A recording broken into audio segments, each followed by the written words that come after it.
Fidèles amis, vous êtes les bienvenus dans ce 3e numéro de votre tribune citoyenne de sensibilisation et d'éducation sur les valeurs universelles. Au menu de ce dernier numéro, le couple délicat du jeu électoral et de l'éthique. Différents facteurs définissent nos convictions et nos choix électoraux.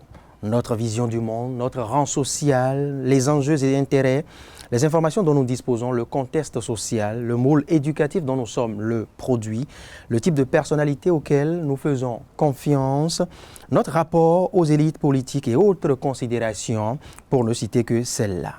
Le résultat, c'est que nous votons tous selon des critères très différents. Alors, peut-on néanmoins en arriver à une manière de voter qui soit supérieure aux autres d'un point de vue éthique? Principale question à décortiquer, bien évidemment. Et pour l'aborder, le consultant en développement personnel et coach de performance, Elmancio Godson, a bien accepté nous aider à mieux comprendre cette thématique. Bienvenue à vous. Merci.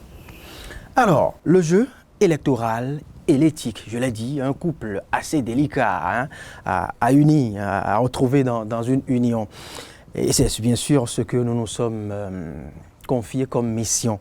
Elmancio Godson, avant de l'aborder, une série de questions pêle-mêle. Alors, selon vous, l'acte de voter a-t-il potentiellement un impact important sur les autres? Sommes-nous tenus d'agir d'une manière qui soit justifiable devant eux? Ce n'est pas tout. Devons-nous tenir compte des autres dans l'expression de notre vote? Et oui, l'expression de notre suffrage suffit-elle justement à faire d'une société démocratique ou des sociétés très justes de nos jours? Ce sont là des questions sur lesquelles, Elmancio Godson, je vous invite à vous prononcer à l'entame de ce dernier numéro. Ce ne sont pas des questions pêle-mêle. Je vais dire plutôt que ce sont des questions pièges. Mais néanmoins, c'est juste pour rire un peu. Il faut dire que toutes les questions que vous avez posées sont très pertinentes et se retrouvent simplement dans, disons, deux terminologies que j'aurais bien voulu aborder, disons, tout au long de notre échange, mais que je vais tout simplement nommer, disons, le principe du chaos et le principe de l'effet papillon. Donc, tout ce que vous avez posé comme question se retrouve dans ces deux éléments. Le principe du chaos et le principe de l'effet papillon. Et c'est là que vous allez voir qu'en réalité, l'acte de voter est beaucoup plus qu'un acte de voter. Et que dans une communauté de destin, le fait de voter prend une valeur non seulement sociale, sociétale, humaine, politique et tout, mais a beaucoup plus une valeur spirituelle, une valeur culturelle, une dimension métaphysique, une dimension que nous devons faire intervenir dans ce que nous avions nommé entre-temps, au cours de la précédente émission sur le vivre ensemble. Nous devons faire valoir notre vote dans la conspiration universelle. En quoi faisant? Exactement. En fait, lorsqu'on parle de conspiration universelle et de communauté de destin, l'élément qui est l'indice faisant communiquer les deux, c'est la conscience. Oui. Est-ce que vous voyez? C'est la conscience. Nous avons donc, par notre conscience, la possibilité de faire interagir de façon évidente, aussi bien, disons, la conspiration universelle que la communauté de destin. C'est d'ailleurs la conscience qui nous permet de traduire en évidence les éléments de la conspiration universelle en une réalité fortifiante donc, de la communauté universelle. Donc, quand je vais aborder et décortiquer le principe du chaos et le principe de l'effet papillon, j'espère que toutes vos questions auront naturellement leur réponse. Parce qu'il s'agit en résumé de la valeur du vote et de son impact de façon concrète au niveau donc d'une société ou d'une communauté de destin.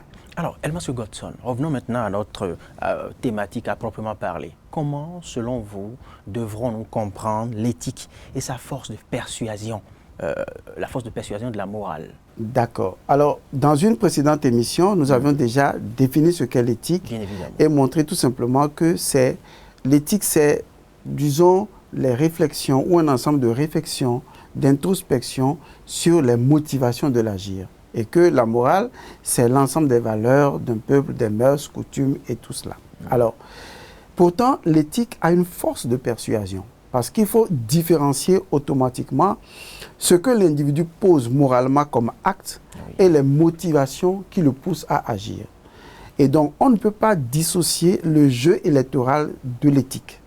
Parce que dissocier le jeu électoral de l'éthique, c'est justement donner la possibilité de ne pas reconnaître les motivations qui nous poussent à agir dans le jeu électoral et de ne tenir compte que peut-être de sa valeur morale. Or, les motivations qui poussent chaque individu à agir ou les motivations qui poussent les gens à nous pousser à agir dans une certaine mesure, nous devons être en mesure de cerner cette motivation.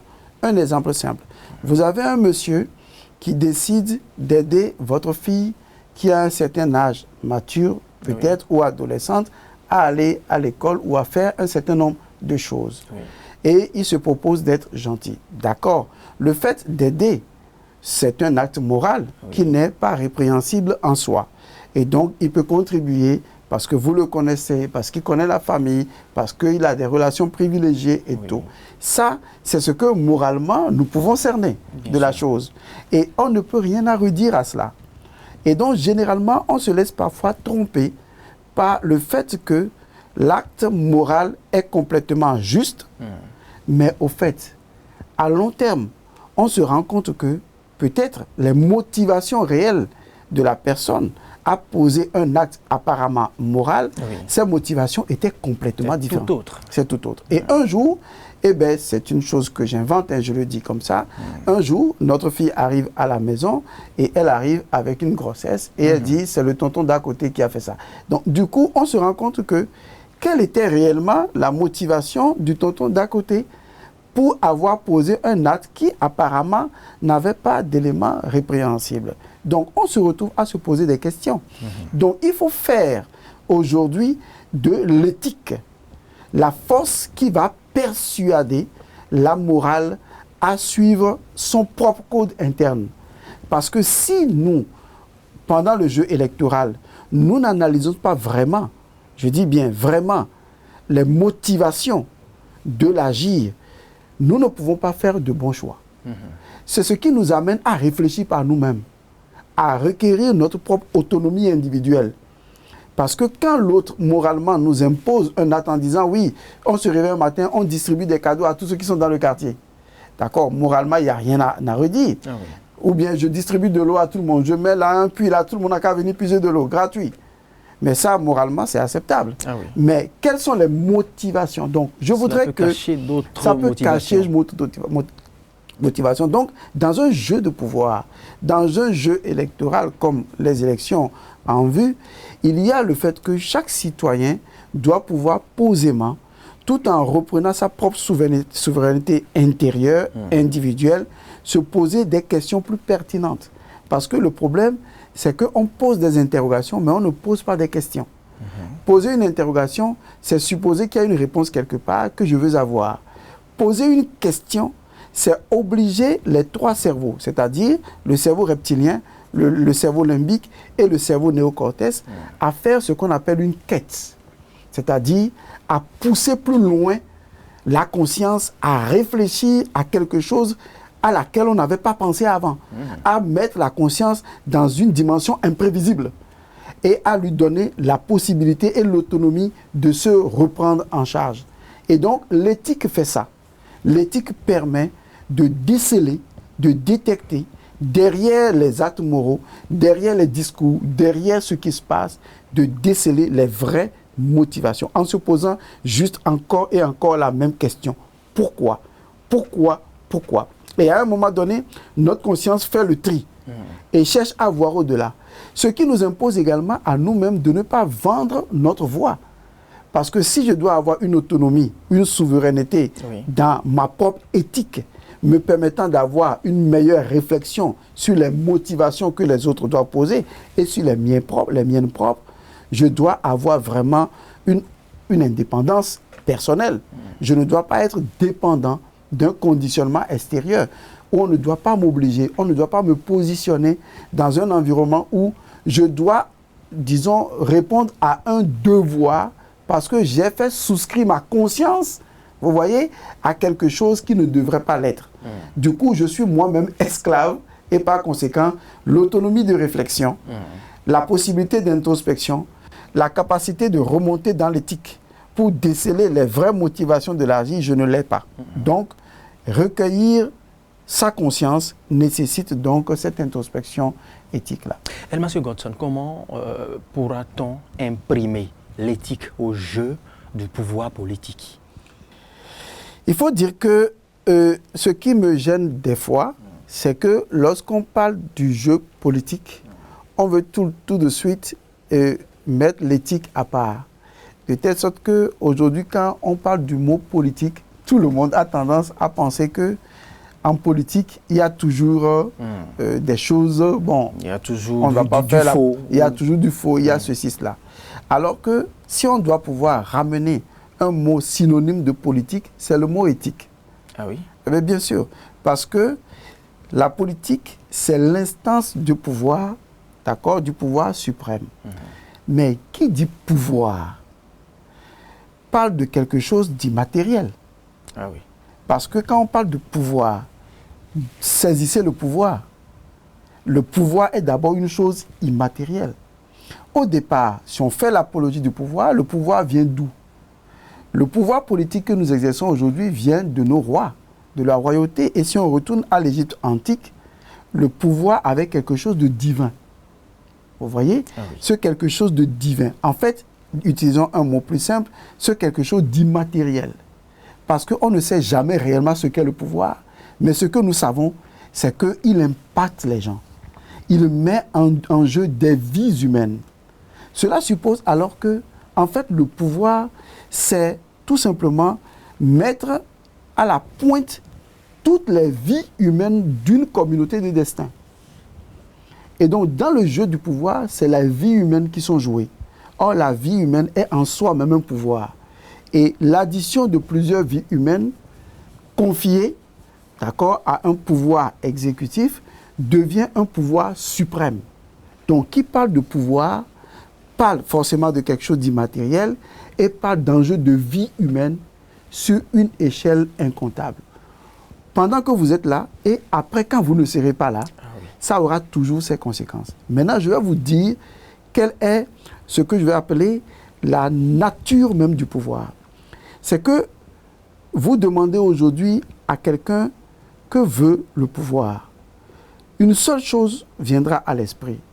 Le pouvoir veut encore plus de pouvoir. Parce que c'est de la nature du pouvoir de se nourrir du pouvoir. Et donc si le pouvoir en soi n'est pas un pouvoir qui est dépouillé, n'est-ce pas, de toute corruption, si ce n'est pas un pouvoir qui est synonyme de éthique, vous imaginez alors qu'on va rentrer dans un cercle vicieux, dans une spirale chaotique, et on va avoir un pouvoir qui se renforce au sein de sa propre nature, mais avec des éléments chaotiques. Or, la notion même de pouvoir, qui veut dire capacité, qui veut dire possibilité, qui veut dire ouverture de dimension à la limite de l'impossible, montre que nous sommes en face de potentialité. Nous sommes en face de constructibilité. Nous sommes en face de la capacité qu'a chaque être humain de rendre les choses impossibles possibles.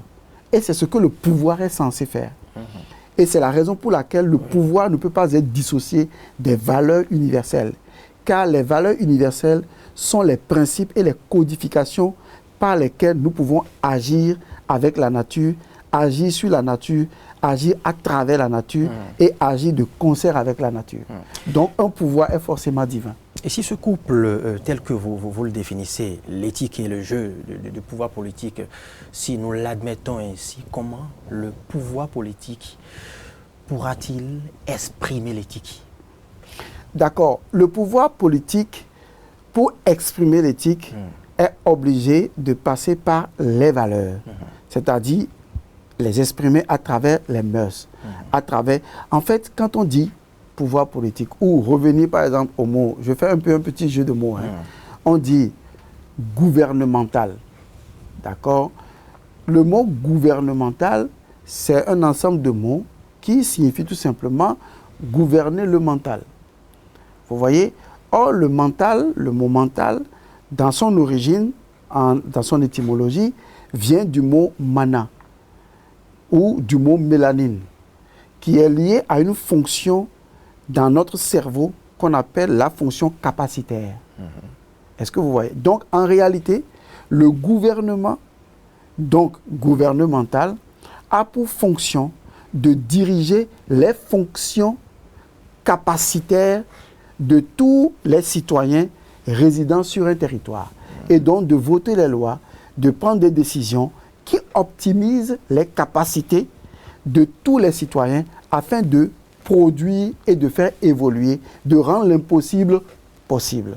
Donc c'est de cette manière que, à travers l'éthique et sa compréhension, le pouvoir politique va agir sur les mentalités pour permettre à chacun de s'épanouir. Vous voyez, c'est des jeux de mots qui marchent en réalité.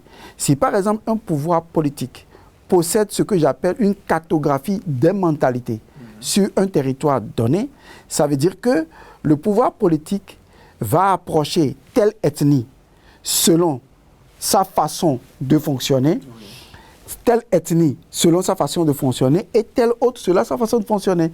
Donc le pouvoir comprend, vous voyez, comprend au niveau de la cartographie des mentalités, quel est le fonctionnement culturel et culturel de chaque regroupement distinct de la communauté de destin. Et donc, ce qu'on sait qu'on ne peut pas faire à telle ethnie X, on ne le fait pas, et on ne va pas voir cette ethnie X de la façon qu'il faut. Par exemple, il y a certaines ethnies, je parle au général, il y a certaines ethnies dans lesquelles lorsque quelqu'un décède et que le chef arrive à leur rendre visite, ou le chef leur rend visite, ne serait-ce que pour les saluer, cette communauté est si honorée qu'elle peut participer encore beaucoup plus à la nation. Bien sûr. Il y a d'autres ethnies que le chef arrive ou pas, bon, c'est pas important. Alors que d'autres sont très accrochés à cela. Alors, si je suis un gestionnaire du pouvoir politique, donc j'ai en main la vie de l'ensemble de la communauté de destin, et que je comprends... Maîtrisant ce type de mentalité. Merci. Maîtrisant donc cette cartographie des mentalités, je sais comment approcher chaque groupe de la communauté de destin. Chaque aire géographique. Chaque aire géographique, sans offenser leur culte, leur culture, sans offenser leur micro-environnement, tout en les respectant. C'est ainsi qu'on gère un bien commun à un ensemble. Parce qu'on les fait participer, on les reconnaît, on reconnaît leurs valeurs, leur culture, leurs traditions. C'est très important. Donc c'est de cette manière spécifique que le pouvoir, à travers l'éthique, doit gérer, n'est-ce pas, la communauté de destin. Puisque là, on est déjà dans le vivre ensemble. On n'est plus dans une société ouverte. Bien sûr. Elmas Godson, on va établir maintenant une trilogie entre trois concepts. La conscience, le choix et la destinée nationale. La conscience, le choix et la destinée nationale. Y a-t-il un lien? Oui, il y a évidemment un lien. Il y a un lien et il faut vraiment qu'on fasse très attention à ce lien. Surtout quand nous parlons, premièrement, de la conspiration universelle. Deuxièmement, nous parlons de la communauté de destin. Dans le troisième élément qui est le vivre ensemble, je pense que la conscience, le choix et la destinée nationale sont intimement liés ensemble. Vous savez, s'il y a quelque chose de vraiment citoyen qui est notre propriété en tant que citoyen, qui constitue notre richesse en tant que citoyen, notre autonomie, notre indépendance, notre pouvoir, c'est la conscience. Parce que tout de suite, quel que soit ce que vous faites seul, caché, ou vous faites dans l'ignorance des autres, et que les autres ne savent pas, il y a forcément une partie de votre conscience qui vous interpelle. Vous ne voyez pas que la conscience est magique? Elle s'arrange toujours pour nous rappeler que ce que nous avons fait, nous pouvons mieux faire. N'est-ce pas? Ce qui veut dire que nous avons en chacun d'entre nous un veilleur. La conscience est le veilleur. Lorsque nous commençons à écouter notre conscience, nous ressentons ce qui est juste à faire. Ce qui doit être fait, nous savons qu'il faut le faire. Je vois dans le navire que le mât va tomber, je le fais, je l'arrange. Je ne le fais pas parce qu'on me paye, parce qu'on ne me payera jamais assez pour ce que je fais en tant qu'employé travaillant dans la fonction publique. Ça, ce n'est qu'une indemnité. Mais me payer, on ne me payera jamais parce que ce que je fais sauve plus de vies si je le fais de la meilleure manière qu'aucune somme d'argent ne peut jamais remplacer. C'est ce qui définit et garantit ma citoyenneté. C'est la conscience de la responsabilité. Et parlant justement... Et ça, c'est très important dans cet élément de communauté, la conscience de la responsabilité. Parce que je sais que mon acte a un effet sur toute la communauté. C'est ce qui va m'amener à parler du principe du chaos et du principe de l'effet papillon. Vous savez, si nous sommes sortis de la brousse en tant qu'animal pour constituer une société, c'est pour éviter le chaos. Si nous érigeons des lois au sein d'une société, c'est pour éviter le chaos. Parce que le chaos nous guette à chaque instant. Le chaos imprévisible, imprédictible, le désordre nous guette à chaque instant. Vous voyez. Et donc, ce qu'il faut comprendre du chaos nous est apporté par le phénomène de l'effet papillon. Qu'est-ce que ça veut dire? Les scientifiques sont partis, les scientifiques météorologues sont partis d'un principe simple. Si je veux prédire un ouragan qui aura lieu dans un mois, qu'est-ce que je fais aujourd'hui pour pouvoir prédire l'ouragan qui va venir dans un mois? Vous voyez, c'est comme ça qu'on prédit la pluie, qu'on prédit le temps qui va faire le lendemain ou dans un mois. Le scientifique dit, ok, si je veux prédire un ouragan d'ici un mois, c'est seulement dans le moment présent que je peux le faire. Et dans le moment présent, dans l'instant présent, je dois prendre en compte toutes les micro-variations qui ont lieu maintenant et créer une échelle de valeur au niveau de la pression, de la température et de l'espace et voir comment ces micro-variations s'impactant les unes sur les autres à un temps que j'ai déjà déterminé, qui fait partie de cette trilogie-là, ça va produire quoi dans une semaine, 2 semaines, 3 semaines et dans un mois. C'est ainsi que les gens nous prédisent le temps qu'il va faire. Ils ne prédisent pas le temps en se réveillant un jour et en disant il fera tel temps dans un mois. La capacité prédictive, la capacité de prédire un événement, il ne faut pas confondre les choses. Prédire, c'est dire à l'avance. Dire à l'avance est aujourd'hui scientifique aujourd'hui. C'est-à-dire en utilisant le phénomène de l'effet papillon, en prenant en compte les petites variations de température, tenant compte du temps, de la pression et de l'atmosphère, je peux combiner cette trilogie-là, voir comment ça se comporte aujourd'hui, voir la séquence temporelle et prédire ce qui va se passer d'ici un mois. Et si je vois que ces micro-variations ne produisent rien dans un mois et que c'est dans 2 mois, c'est dans 3 mois, je dirais alors, attention, dans 3 mois, en tenant compte des micro variations qui ont cours aujourd'hui, possiblement dans 3 mois, il y aura une tempête. C'est ces micro-variations qu'on appelle l'effet papillon. Et c'est pourquoi l'adage dit souvent que on peut relier les battements des ailes d'un papillon, par exemple à Washington, comme étant l'élément qui a provoqué un ouragan en Afrique du Sud. Parce que l'effet papillon permet d'enregistrer les micro-variations. C'est exactement ça en matière de conscience. Dans la conscience, je suis amené à faire un choix. Le choix que je fais n'est jamais un acte anodin. C'est une micro-variation qui va être prise en compte dans une autre micro-variation qui est un autre vote, dans une autre micro-variation Et s'ajoutant, ça va produire ce que nous appelons l'effet papillon. Et donc, ça va produire l'événement. Donc, mon choix est déterminant cycliquement et systémiquement dans un ensemble. Ça peut être la goutte d'eau qui vient changer la donne. Ah oui. Du coup, je suis celui qui provoque, on ne sait jamais qui l'a provoqué. Dans un ensemble de votes, on ne sait jamais quel a été le dernier bulletin qui a fait réellement le choix. On ne le sait jamais. Personne ne le saura. On sait que c'est tout le monde, mais on ne le sait jamais.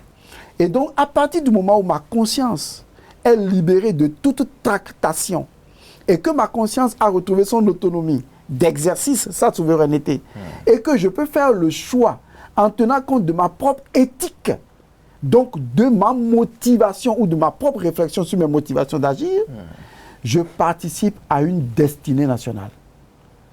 Je participe à la communauté de destin. Puisque la communauté de destin est faite de la conscience qui se trouve entre la conspiration universelle et la communauté de destin elle-même. Donc, le choix, pardon, je vais le faire dans votre ligne droite, conscience, choix et destinée sont liés ensemble pour nous faire agir dans l'effet papillon, nous sortir du chaos et nous repositionner dans notre destinée. Alors, avant de poursuivre, une petite parenthèse, M. Godson, si vous permettez. Quelle est, selon vous, la responsabilité morale du citoyen ordinaire, ou si vous le voulez, du citoyen togolais, dans l'urne, ou face à l'urne? Bon, face à l'urne, le citoyen togolais lambda doit se poser une question, pour ne pas dire un ensemble de questions. Mais je résume ça en une questionologie ou en une simple question. Est-ce que le choix que je m'engage à faire est un choix initié par ma propre conscience dans sa souveraineté et donc dans son éthique qui lui est propre? Je ne parle pas de la morale. La morale, on peut nous en convaincre. Est-ce que vous voyez? On peut nous en convaincre. Mais même si on m'a convaincu d'une morale, si je remonte dans les motivations qui sont les miennes, est-ce que mes motivations s'ajustent aux motivations de ce que je m'apprête à faire? Et donc c'est dans mon éthique personnelle, dans ma motivation profonde personnelle, dans ma propre réflexion, dans ma conscience, que je trouve la réponse. Et non dans le fait que quelqu'un m'ait engagé ou quelqu'un m'ait dit de le faire. Et ça, c'est ce que j'appelle la souveraineté intérieure. Donc, je pense que c'est ce que chaque Togolais doit faire, se poser la bonne question et trouver la réponse et ensuite agir. Que dire de l'enjeu électoral? D'abord, que dire de l'identité nationale? Et ce n'est qu'après ça qu'on fera maintenant le lien. Alors, l'identité nationale d'un peuple est importante. Il fut un temps, grâce à Thomas Sankara, on pouvait encore dire Burkina Faso, signifiant le pays des hommes intègres. Vous voyez, c'est très fort. Hein? L'est-il encore? La question reste posée. Voilà, mais c'est très fort quand même. Ah oui. Qu'un pays ait une identité qui lui est propre et qu'au regard de cette identité-là, on puisse analyser toute la chaîne de production du pays. Ah oui. Vous voyez jusqu'à quel point ça peut impacter la dame qui vend au bord de la voie, le monsieur qui conduit sa voiture, le taximètre, et ça peut impacter l'administration. Ça impacte tous les secteurs.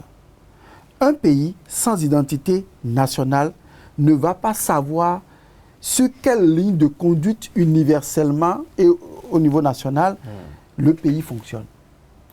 Et quand le citoyen lambda veut agir et réagir ou proagir, il faut qu'il le fasse en tenant compte de cette identité nationale. C'est la raison pour laquelle l'identité nationale doit devenir les lunettes que nous allons porter et à travers laquelle nous allons maintenant agir. Il fut un temps où encore c'est peut-être un peu le cas. Les Béninois, les Ivoiriens, les Ghanéens connaissaient bien une identité au Togolais ou au Togo en général.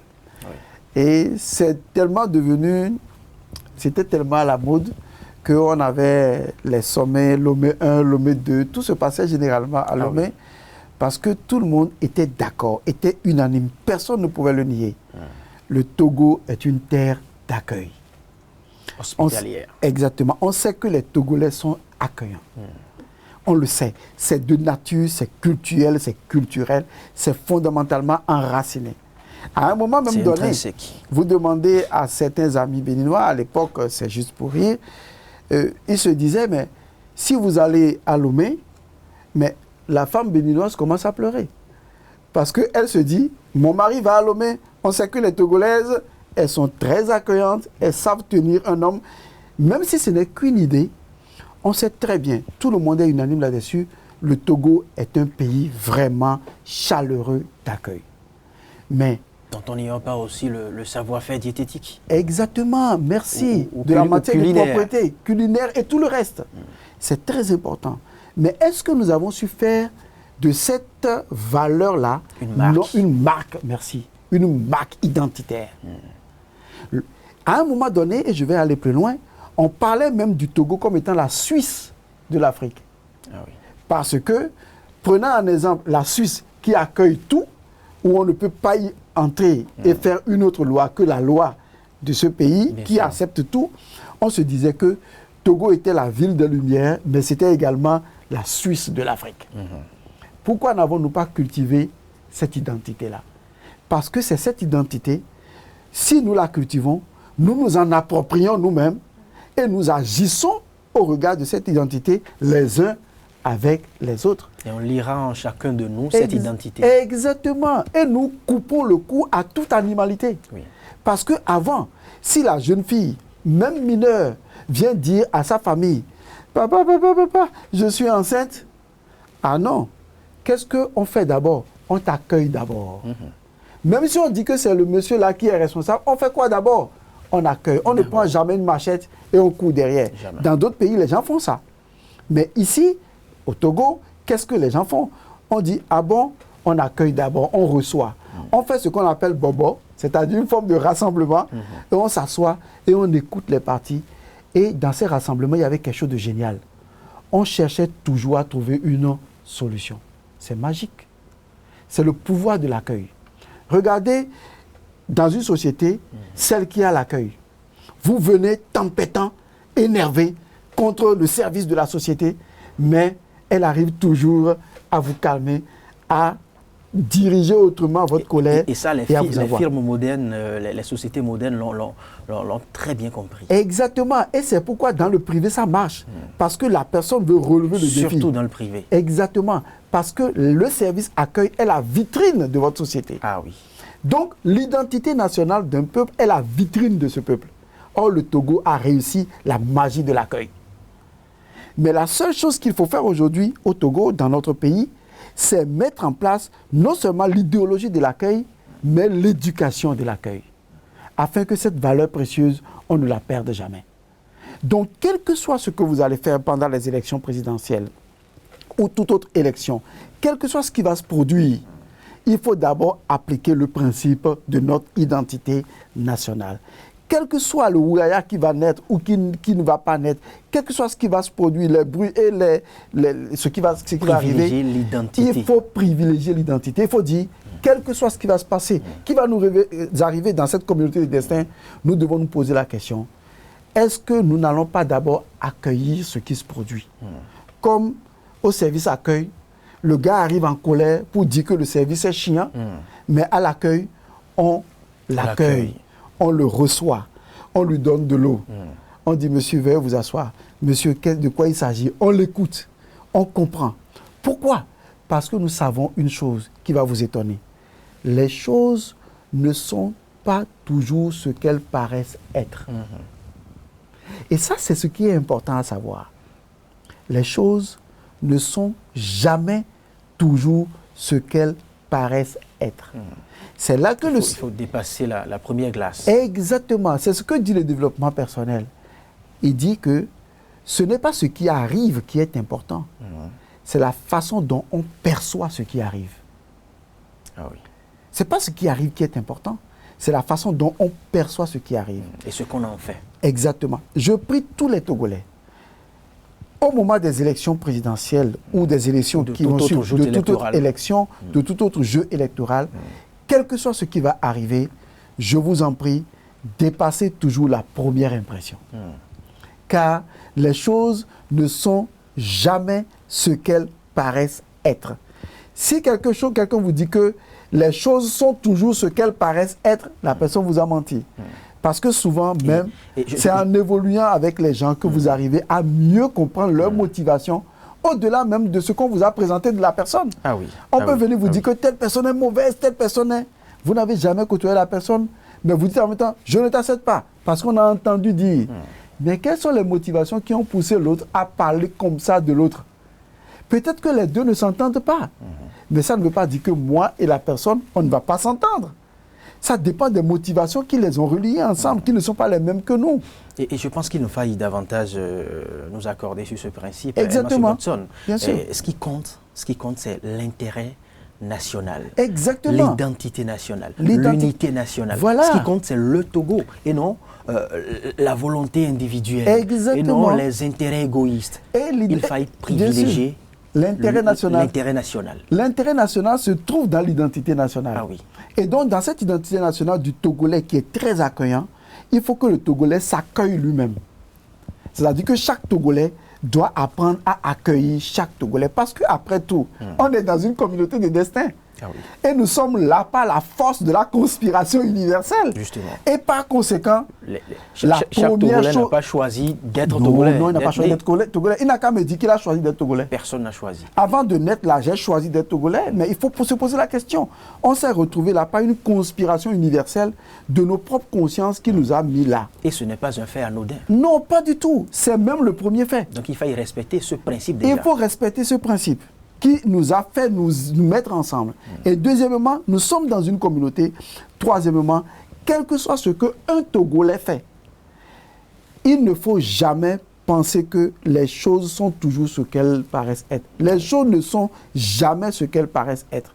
À un moment donné, il faut accueillir les faits et ensuite rentrer dans son éthique, dans ses motivations et définir maintenant ce qui a été clairement. Dépasser l'étape et le niveau des préjugés. Quelle est la valeur de quelqu'un qui a l'accueil? Il écoute. Ah oui. C'est l'écoute.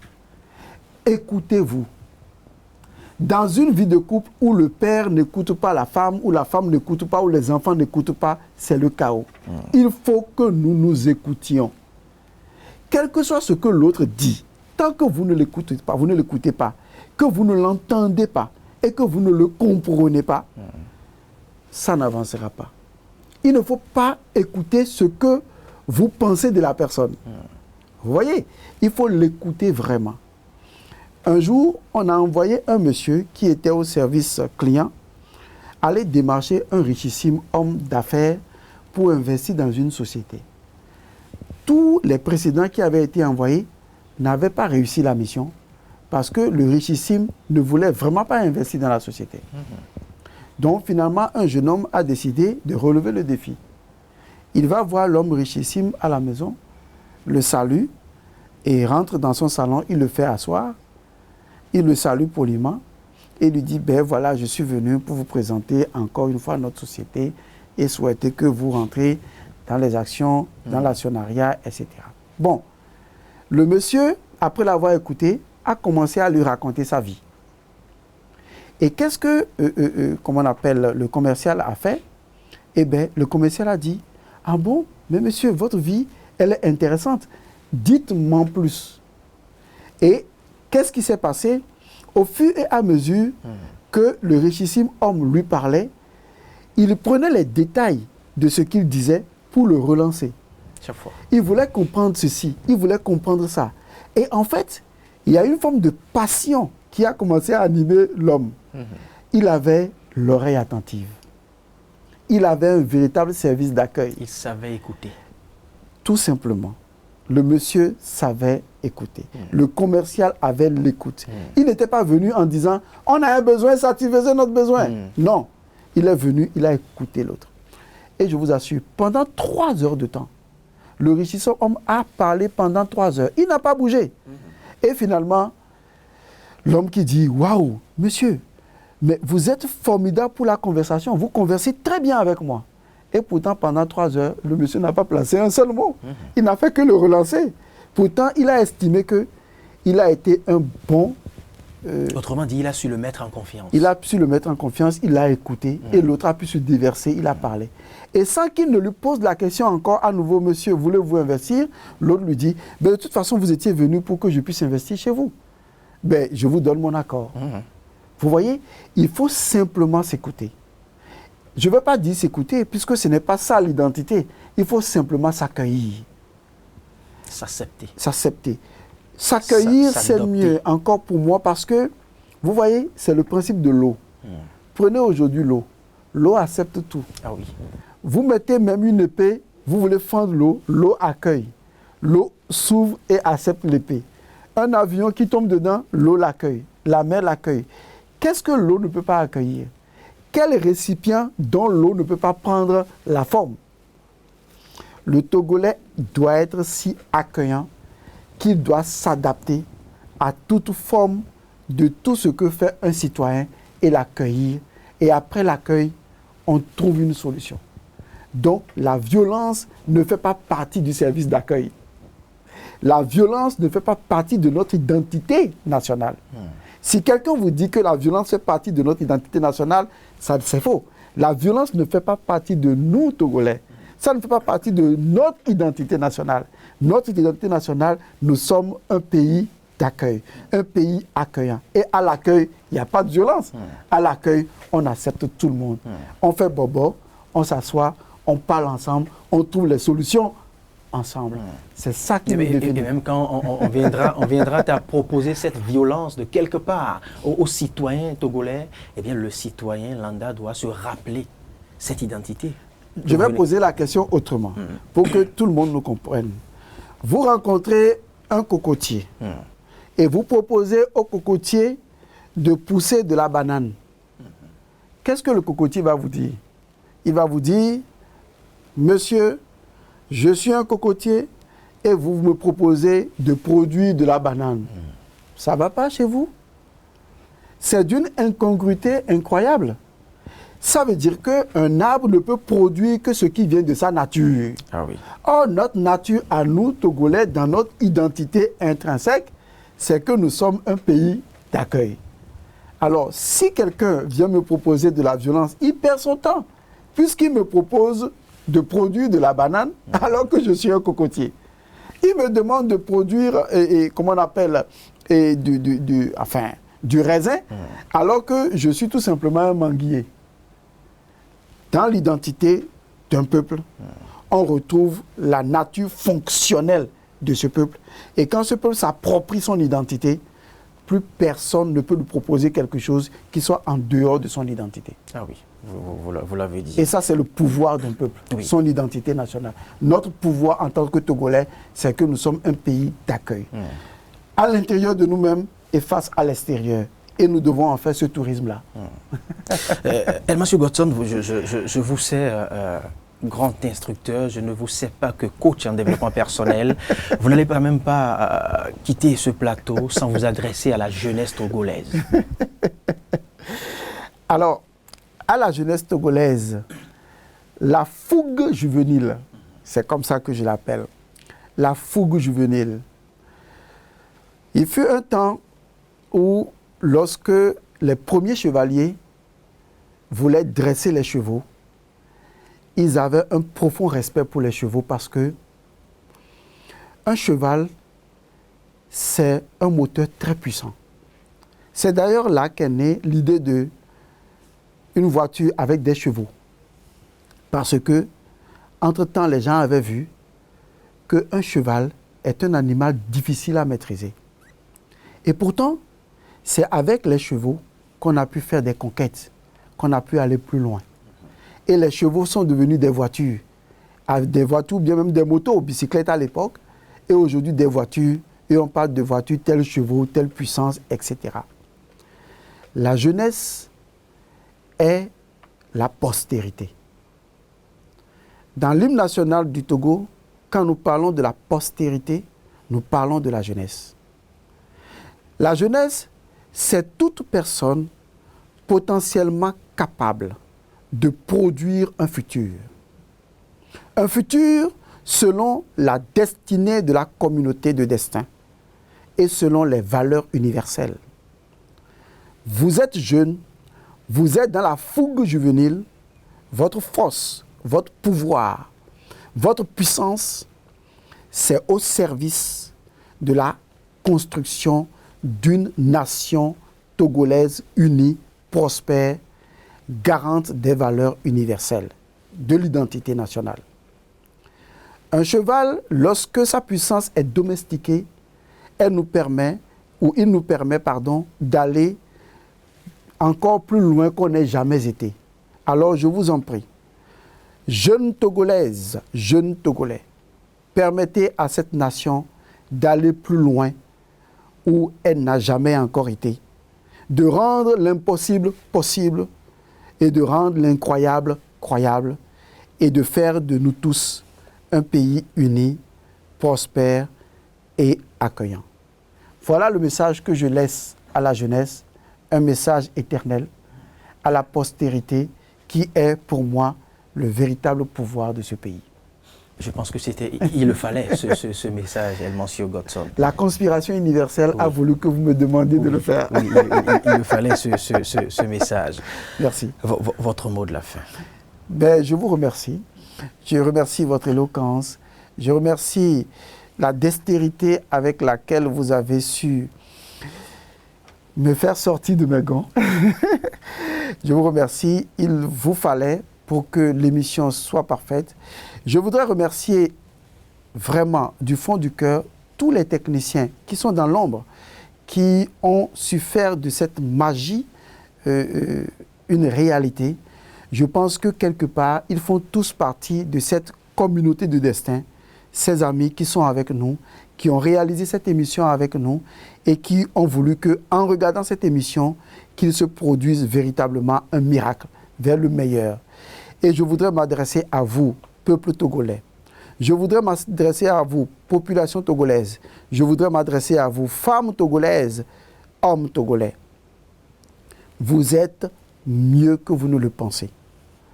Et vous pouvez être meilleurs. Et acceptons ce qu'il y a de meilleur en chacun d'entre nous et faisons avec. Et vous verrez que l'obscurité, moins on s'en occupe, plus on fait briller la lumière. Sentinelle, la lumière pointe à l'horizon. Éveillez-vous. Je vous remercie. Merci Elmancio Godson. Le Togolais a toujours étonné de par son éducation, son histoire, son travail, son charisme et autres qualités. Le jeu électoral et l'éthique restent, mesdames, messieurs, un thème d'actualité, d'éternelle actualité, devrais-je dire. La relation entre l'éthique et la politique ne peut manquer de nous interpeller. Partis politiques, fonctionnaires, personne ne semble échapper à des actes que l'on peut difficilement considérer comme conformes ou non à une éthique digne de ce nom.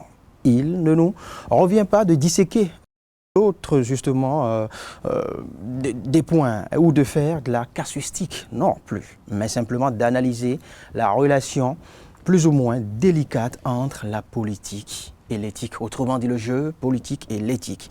Et c'est inutile de vous rappeler que Gigi Rousseau, un des auteurs les mieux connus justement, auteur de cet agréable contrat social que tout un chacun de nous a eu à lire au collège, eh bien pour lui, les citoyens devraient, à travers leur suffrage, exprimer non pas leur volonté particulière ou privée, mais la volonté générale ou la volonté de tous pour tous et non pour soi.